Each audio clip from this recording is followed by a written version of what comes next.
thank you so much for coming and joining me on this one of the very first episodes of the Jumpstart. Is it Jumpstart? It's not even Jumpstart.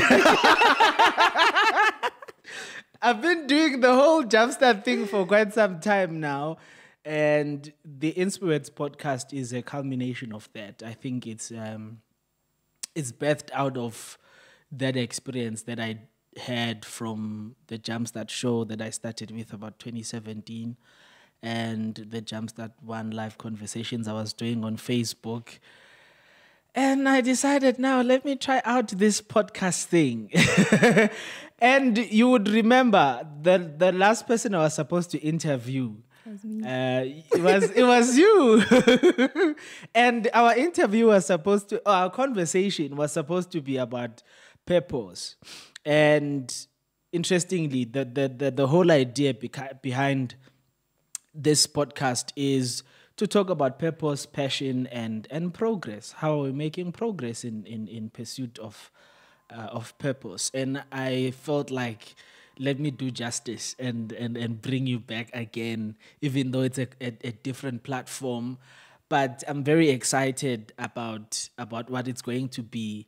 Maybe before we get into the whole issue of purpose, you've done podcasting before. It's new to me. What's your experience? What would be your advice to someone like me who's just starting out in this thing?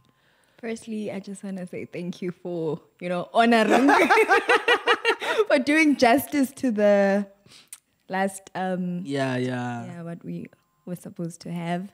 And I'm glad a bit that it didn't happen because I've grown so much as a person, and I think my views now are different from what I could have said back then.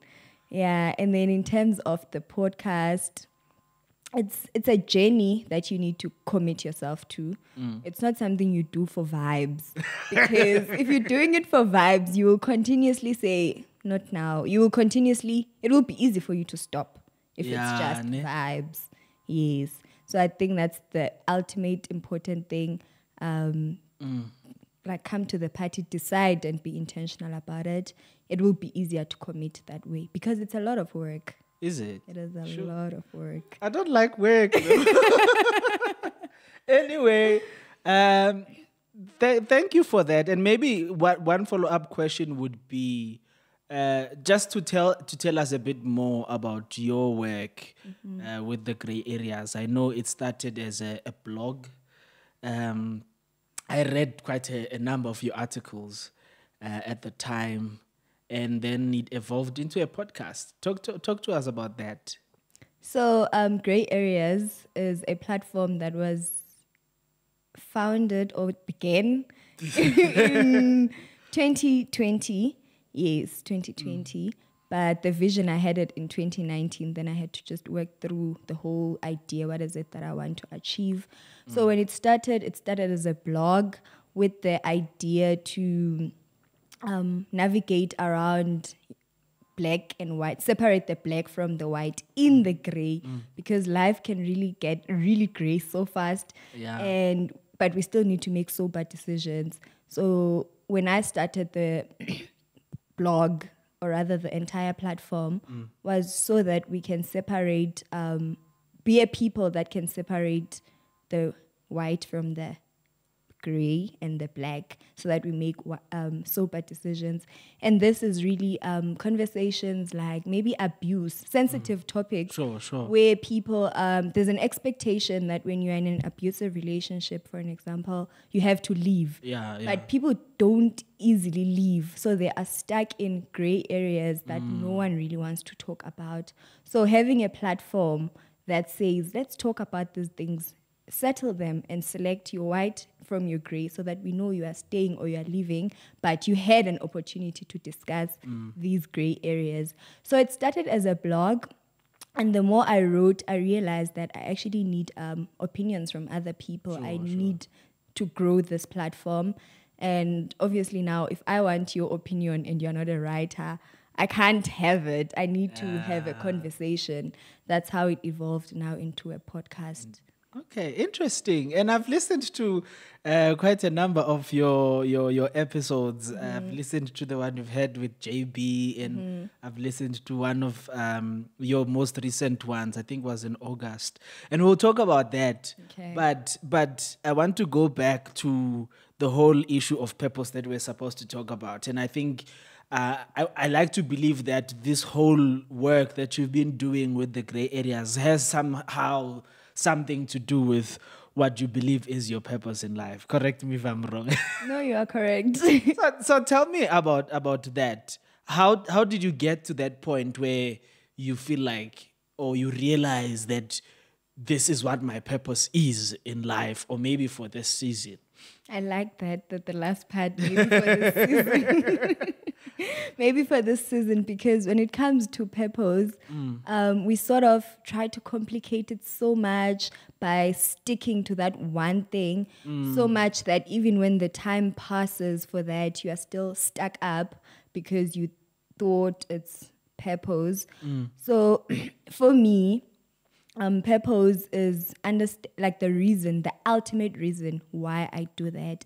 And leading up to that, it's backed up by assignments, like different assignments that you do, different assignments.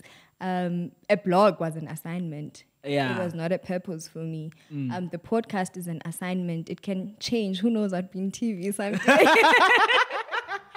Okay. I'll be in TV someday, and that doesn't mean that's my purpose. Yeah. Well, that's what I'd like to believe. So these assignments that lead up to purpose. So for me, I've never had it explained like that, and I wrote a whole book about the power of passion in pursuit of purpose. I never really thought of it in terms of assignments, but I had this whole idea, Guti, even when God reveals, because I believe that purpose comes from God. Definitely. You know, I believe like true purpose comes from God. People can have what they claim is their purpose, but that's what they decide to pursue if it doesn't come from God. So I believe that He doesn't reveal the whole picture of what the whole thing is. That is why if you ask me what is my ultimate purpose in life, it would be very hard to pinpoint one thing, even though I'm a purpose-driven person, you know, and I do a lot of things driven by purpose. But this whole idea of assignments, please unpack that concept for us. I think, so when I was like younger than now, I'm still young, there was this whole thing of find your purpose. You're encouraged to find your purpose. But one important thing they said was, whatever task you do or whatever task you have the ability to do it well. Because you never know when you do something well, what could come out of that. For example, I'm a writer. Well, not like you are. Really? Yes, you are. You've been writing a blog since 2020. Okay, fair. I'll accept that. But it started off as, even in school, I enjoyed essays more. And you get feedback from my English teacher saying, oh, wow, this was brilliant. So enjoying English at the time, it's something I had to do because I was a student and we had this language. But doing it well, it made me realize that actually I am a good writer. So the idea of assignments, in my view, is that at that stage where you are in life, what you do, like do it well, because you never know how it would evolve into. And the more you do it well, you realize, actually, I'm not a great runner. I used to run at school.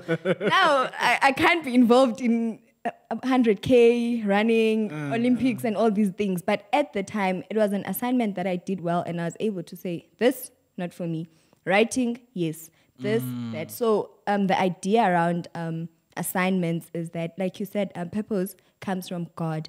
So it's there's an inward affirmation, or something, the witness into the Holy Spirit affirms you inside to say, it nudges you, this, continue with this, stop this. So the more you do these different assignments, maybe even at church when you serve, you're like, actually, ushering is not for me.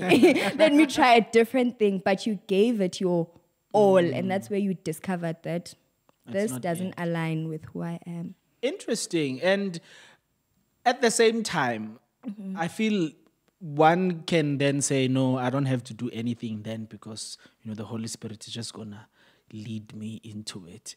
What kind of work have you had to do to get to a point where you feel like I sort of have discovered what is my purpose, at least my assignment for the season, if we could call it that? There's a lot of work that I have done or that I continuously do. And one of those is to, let's just go back to the assignment thing a bit. Sure. Like I said, you give it your all, right? And from there, you are able to tell based on your abilities, based on your preference, your desires, your skill, that this is not working, this is working. And that confirmation from the Holy Spirit that says, like that joy you get after doing something is enough, for your assignment at the time. But in terms of work now, I've invested so much in myself through self-care, through therapy. I see your hair is looking great, so the self-care is doing well. Thank you. I saw one of your posts where you wrote that part of your self-care. It's taking. Actually, it was one in the episode on the 23rd of August that you posted on Mental Health Check, where you said that part of your self-care is doing your hair, washing your hair. Of course, just to relax and say, nice hair. Yeah, I see. Yeah, but doing a lot of self-care, going to therapy, I've grown as a person to say, these behaviors are not right. These behaviors are acceptable in the community and stuff like that. And investing through reading books. I've read also your book, The Jumpstart Effect. Through reading different books that equip me. Also, I don't know, Sarah Jakes started her ministry as a writer. I didn't know that. Sure. But the more I just followed her work, I'm like, it started here.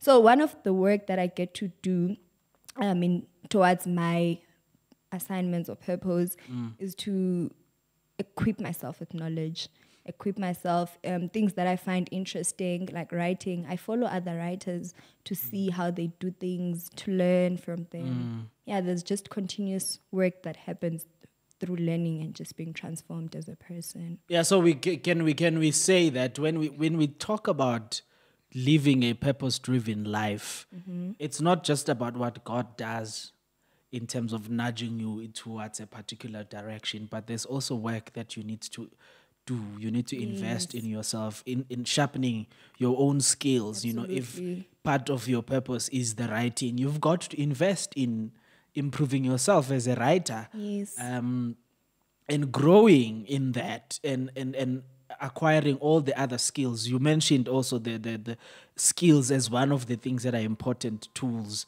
in your pursuit of purpose. So I think it's very much important for people to have that understanding that as much as God says this is, gives you particular direction, you've got to also walk towards it. Yes. You continuously. That's why most people prefer using the term "walk in purpose" because there's a work that you get to do. There's from your a lot of work that you get to do, and you in one of the things you say about what the gray areas, which is what has been like a major thing in your pursuit of purpose, at least in the recent past. Yes.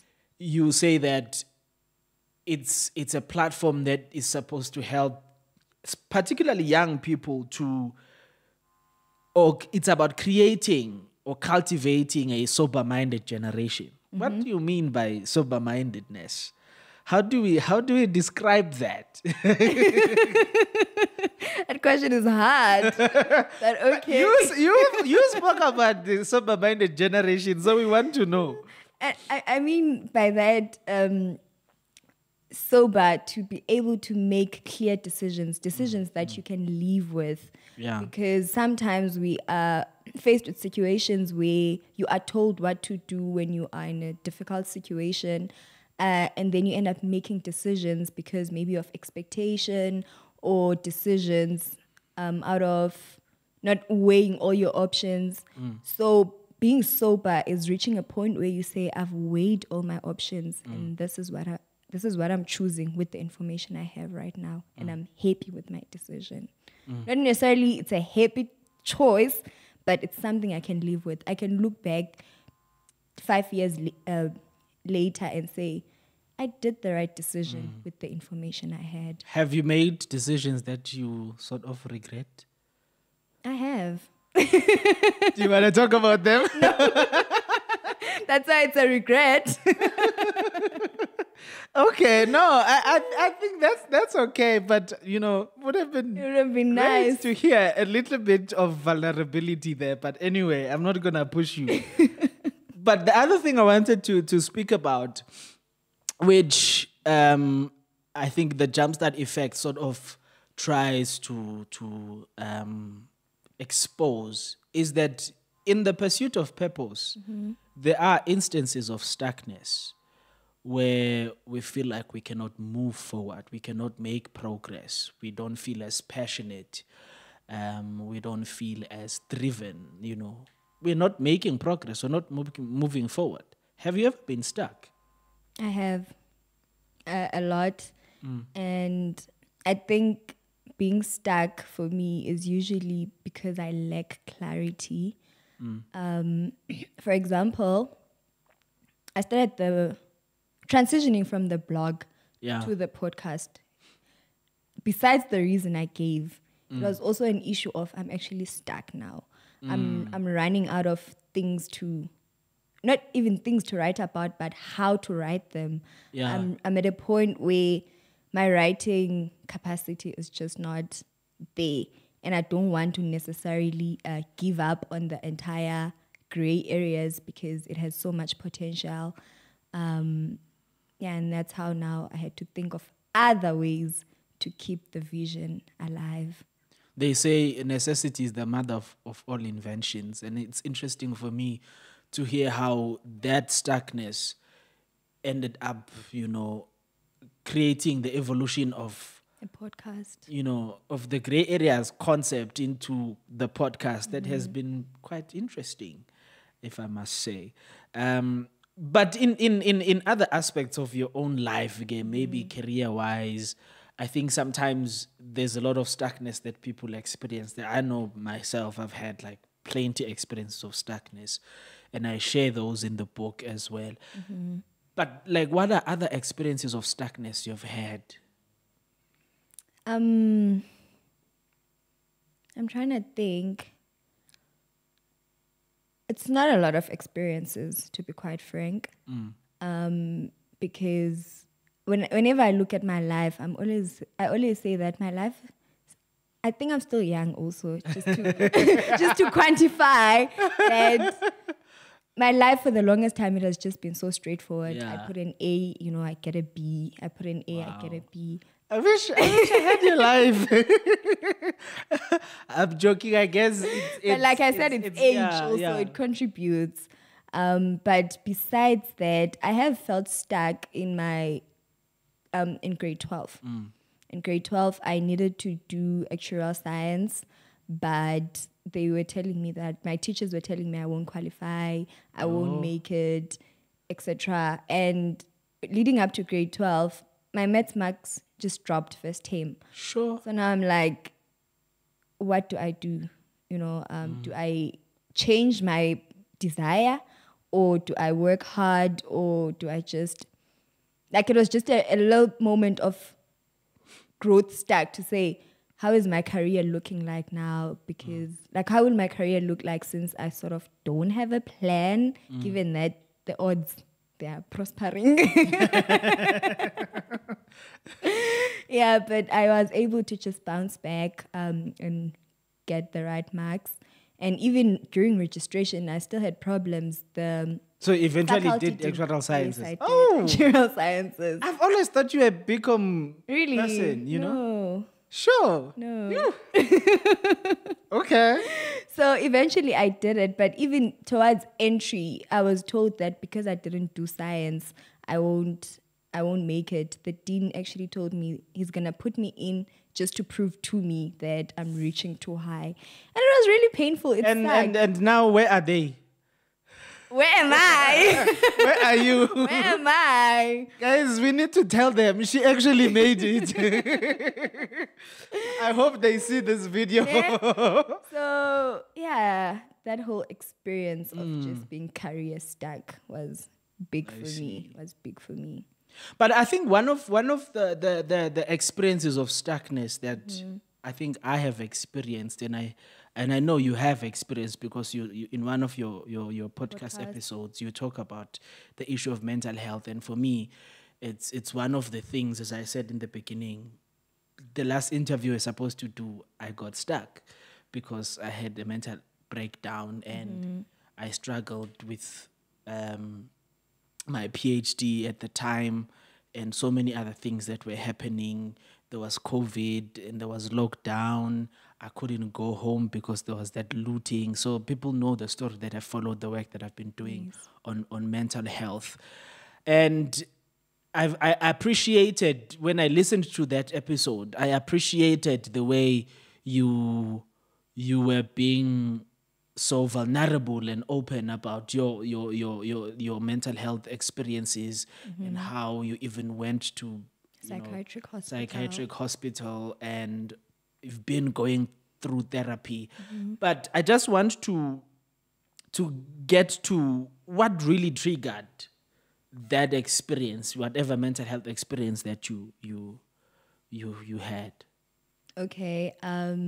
So I started going to therapy in 2020. Okay, before then, in 2018, I was completing my degree, but I was tired. I was just genuinely tired, and I was at a point where I'm like, I think I'm doing this for vibes now. Because there's nothing coming in my mind. Like, nothing coming in, nothing going out. And I was extremely, extremely failing. Luckily, the degree doesn't have those DP things. So you can fail the whole year and still perform miracles at the end of the year. Yo. So it was an experience like that. But during the whole year, I could just feel that I am tired. So in 2019, I had a horrible breakup. And when I went to therapy, that lady said, it's not the breakup that you are like this. Sure. You've been carrying the weight of this world. Sure. And that's when I was like, oh no, this is not right. So I started going to therapy. We unpacked some few childhood traumas. Then COVID hit. Yeah. I mean, when COVID hit, I'm sort of, when you go to therapy, it exposes you to so much. Yeah. Such that you can't stop once you start immediately. You need some time to understand stuff, clarity, forgive people you need to forgive and stuff like that. So I think I was too vulnerable to have stopped. And then now it's COVID, I've stopped therapy. Life was just not nice at all. I was not okay as a person. Emotionally, I was not having it. But fast forward, I tried soldiering on 2020, 2021. And then this year, I lost my baby. And then I was like... Sorry about that. It's all right. And then that's when I knew, let me just go to therapy and deal with everything, the past, even this, everything all at once. That's how I ended up going to a psychiatric hospital, because I felt like I need intensive care. Because there you receive psychologists. You see a psychologist every day, a psychiatrist, an occupational therapist. Like you're just, everything is you're focusing on you kind of thing, on your health. And it's interesting, in the jumpstart effect, one of the things I speak about, I think it's chapter 4, about being stuck in the past, is how often we bottle things up so much that it doesn't take a lot. Okay, take a lot. Okay, anyway, it doesn't take a lot for you to break down. Absolutely. When I was still, doing group therapy at a mental health hospital, I used this analogy of a balloon, that when something happens that hurts you, it's like somebody's pumping air into the balloon. They pump and then you close.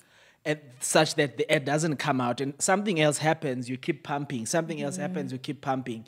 And then it can be a needle or a pin that just pricks the balloon and then it bursts. Absolutely. And I think it's something similar to that experience. And a lot of us do not take care of our mental health because we are still pumping the air and we feel like the elasticity of the balloon can still handle the kind of pressure we are experiencing. But we are building up to a bigger breakdown that other people might not survive because they do not have the courage to actually go and seek help. So what I want to ask you is, like, how did you master the courage to actually decide that I'm going to go for therapy? Because even therapy itself, amongst, the Black community is something that, one, it's not as readily accessible for everyone, but two, is something that is shunned upon as if it's like, you want attention or something like that. So, like, how did you master the courage to do that? Especially also as a Christian, because even in the Christian community, it's one of the things that they're like, no, I don't need a therapist when I've got Jesus. So how did you master that? I think what helped me is, before me, I had friends who in varsity started going to therapy. They were not Christians, but they got, I think they reached that balloon point for themselves and they started being admitted. They were suicidal. There's just a lot going on. So having to be a friend to them exposed me to the reality of mental health so much that by the time I had to go, it didn't feel something foreign. It didn't need so much courage. Obviously, I just had to be firm to, like my parents, for example. The first question they asked, why are you going to therapy? What happened? And you just be like, and there's the Christian community. It's the firmness after making the decision.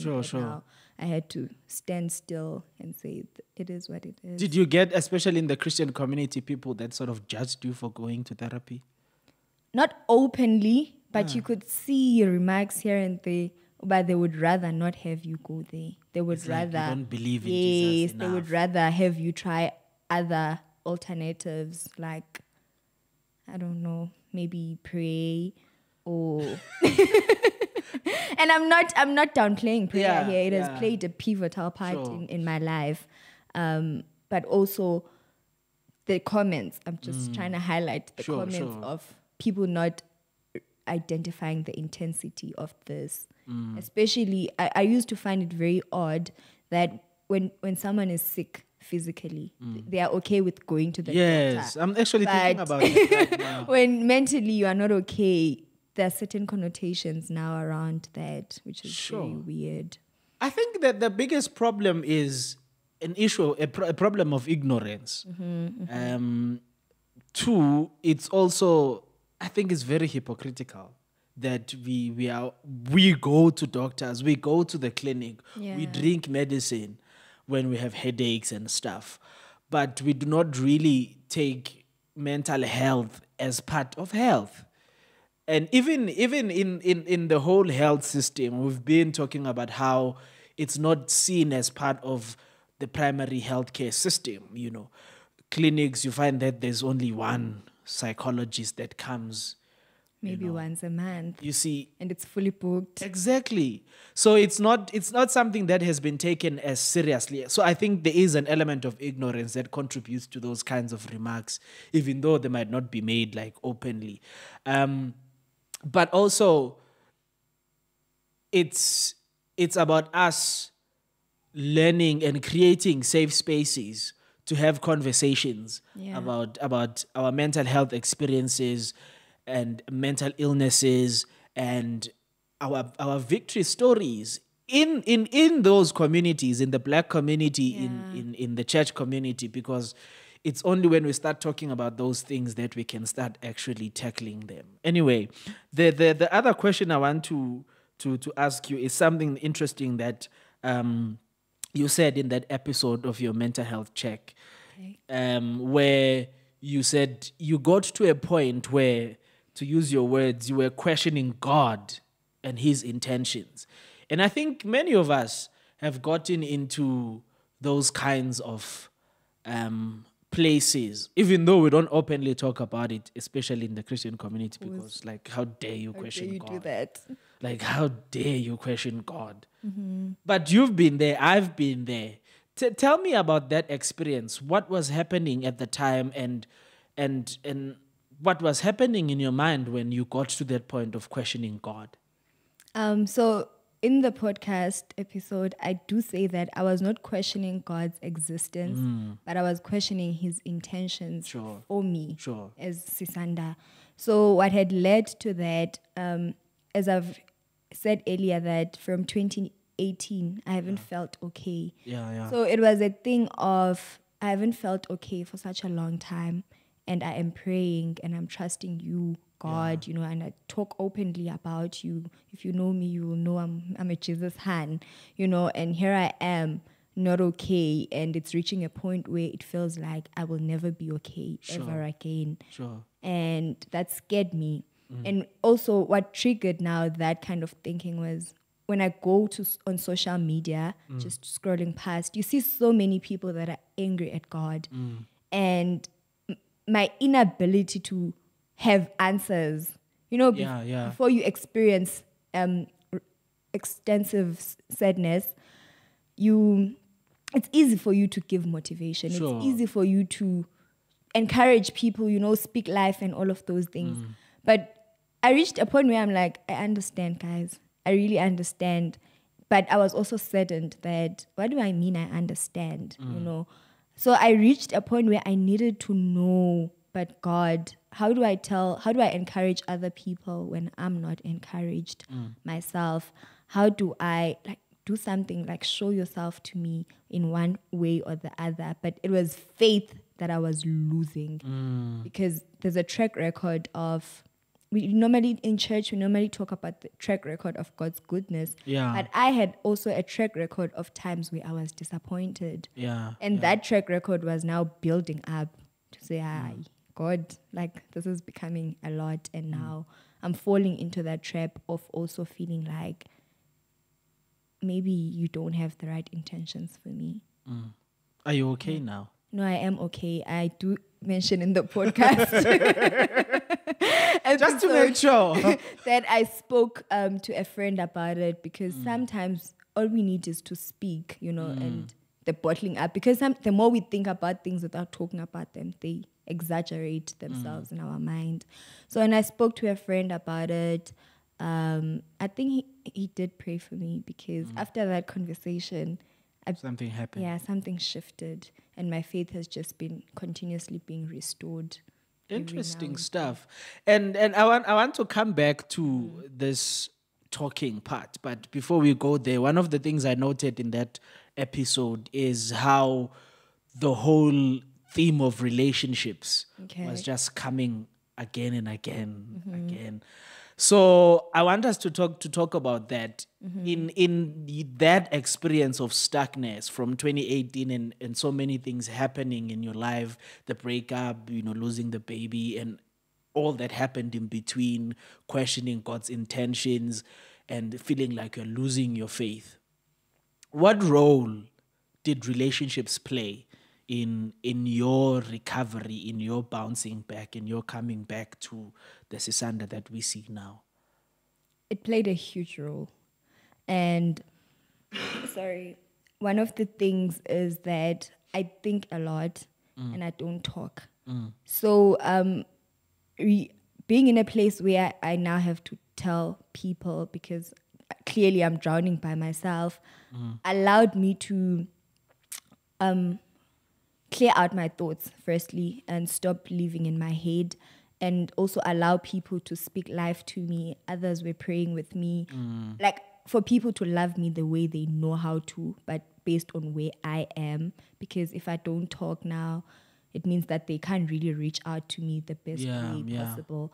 So it has allowed me to have real conversations, real friendships with people. It has allowed people to assist where they can.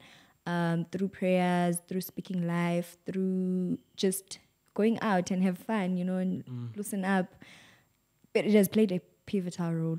And interestingly, one of the things I'm coming back now to the speaking part, that you are a podcaster, but you say you don't speak. For me, that I found to be quite interesting, because one would assume, listening to your podcast, they're very lively and vibrant, and you would assume that, and also the amount of vulnerability that we see in how you talk about your own experiences in your podcast, we would assume that when you are going through stuff, it would be easy for you to be vulnerable about it and ask for help. But listening to you talk about that experience of how going to therapy sort of taught you how to speak out. Like growth area.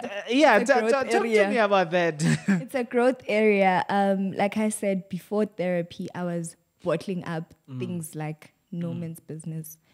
So after therapy now, that's when I learned that I need to speak up, even if in my head it sounds stupid or I'm scared of judgment or whatever the case may be, but I need to speak out. So it has been a growth area that I'm continuously growing in. I think this thing of speaking out and asking for help has been something that we've been saying to people. But I think we have a challenge in understanding what do we mean by speaking out, because I can speak, right? So what do we mean when we talk about speaking out? It's something similar to the whole idea of communication in relationships, because it's like communicate, but we talk every day for hours. And but what do we mean by speaking out? I think it's speaking your heart. Like that thing where you think about, you feel a little bit shy or embarrassed to say to other people. That's exactly what you should be saying to the people you trust. So speaking your heart out without reservations. Do you now speak your heart out without reservations? I do. Hence I'm having this conversation like this. Okay. I do. No, maybe we can just draw to the end of the conversation. But one of the things that I want this platform to be is to be a space that encourages particularly young people, but also old people as well, to give their dreams a chance. Okay. So one of the questions I ask my guests is, what does it mean for you to give your dreams a chance? Sure. Let me just go back to, I think you once posted what's stopping you from pursuing your dreams. And my answer was, I'm young.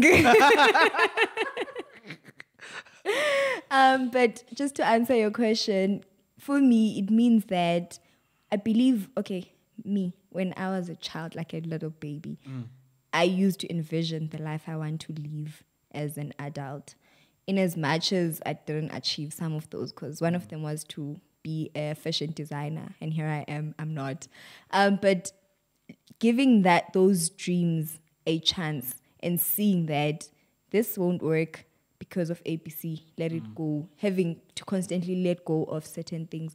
So for me, giving my dreams a chance is just being brave about what you think you can do and do it. And then if it doesn't work out, for whatever reason, you will take it from there. What do you do going forward? Is there anything that you have done or that you are going to do that you felt like this was me daring greatly? And I want to enter Miss South Africa. A chance. When are you doing that? Next year, please vote for me. We'll vote for you. Guys, please vote for her. I'm daring my dream. No, that's great. That's a big dream, and it's possible. That's possible. What I want to do. So I think we can end this conversation here with our Miss South Africa to be. Thank you so much, Sisanda, for joining me on this conversation in one of the very first episodes of the Inspiwords podcast. It was really interesting, and I think we've learned a lot, especially about this journey of healing and finding information about ourselves, and from your journey and how you learned so many things about you. And maybe let's talk about how people can reach you and how people can get hold of your podcast that I've been talking about throughout the whole episode. Thank you so much for having me. People can reach me on Instagram at Sisanda_Magcina. On Facebook, there's the Gray Areas page. Please follow it. And if you want to personally follow me, I'm Sisanda Magcina Jafta.